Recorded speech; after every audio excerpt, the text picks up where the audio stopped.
All right, let's go through a few basics with Drupal and Civicrm. So this is the site we're setting up, and if you go under the Donate menu, there's the menu on top. It's pretty easy to edit.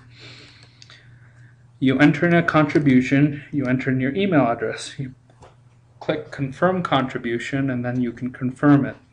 And if you're sure, then you can press Continue, and it will go back to PayPal and allow you to pay through PayPal for your donation. Now let's go back. So in this case, let's look at the volunteers. Now, if you click on the volunteer tab, it'll give you this page, and this page will have links to all of your things that volunteers can do. So there's why you should join, volunteer opportunities, and request volunteers for your event. And those are all available as tabs up here. So if we click request, this is the request form for volunteers. And as you can see, it's got all the fields that an organization who's looking to use Mosaic volunteers would need, including their organization, the event information, venue address, anything extra, and the number of volunteers which are created. Now, what this will do, and it doesn't work right now because I have to program it, but as soon as they submit it, this will create an event in Civicrm. And that event, then you can, opportunities here is spelled wrong. But anyway, you can go under opportunities and you can see all the events which have been submitted and you can volunteer for them. And these are the events. This is the sign up, the start date for the sign up and the end date for the sign up. If you go back here to the volunteer form, you can see we actually asked them what's the latest confirmation date, and that's the latest date that they are willing to allow us to find volunteers for them and get back to them. And then what that'll do is within Civicrm, it'll create an event, and the sign up start and the sign up end for that event the sign up start will be the current date and sign up end will be that date that they provide us. And then we can tell about when the event starts and when the event ends.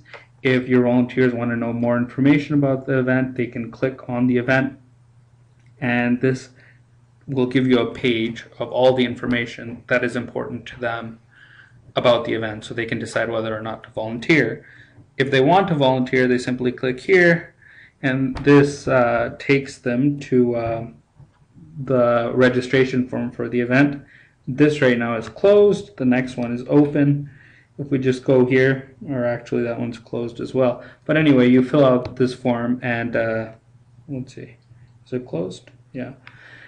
You simply fill out that form. We'll get back to it later once we create an event. And then the membership menu, that's a membership menu. It'll have options to renew the membership, for new membership, and that'll again be tied to Civicrm. Media, which will have all the media information like pictures. So I just simply embedded Flickr for now, and these are the pictures. All right, so that's it right now. Let's log in and check out some of the stuff on the back end.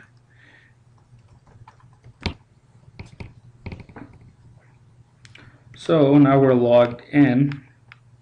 This is the shortcut menu. If you don't see the shortcut menu, you have to click here and it actually shows the shortcut menu. And the shortcut menu lets you switch between the CRM, which is Civicrm, and the content management system, which is Drupal. So let's just look into that. Let's just click CRM, and this is Civicrm. You'll notice on top the menu is actually changed. So now you're interacting with Civicrm. If you click CMS, it goes back to Drupal, and this menu is Drupal's menu. Now, in order to add content, which is just any page, you can add a page, you can add an article. An article is sort of like a blog entry. It just shows up on the front page. A page is a page. So let's just create a page. This is a basic page. And we enter some content. And down here is actually the text format. Now this is important if you want to add any sort of full HTML pages. You can actually switch to full HTML and add whatever you want, but normally it only allows these tags down here.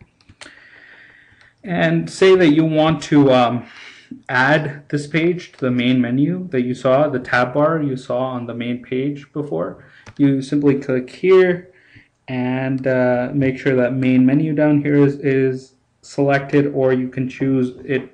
If you want it to be a submenu, you could choose its parent from any one of these options, and you click save, and that will create this page. Now if we log out again, we see that a page has been created, and a tab has automatically been created, and if you click on that, that's the page that we created. So that's how simple it is to add another page or a new tab or a sub-tab to the system.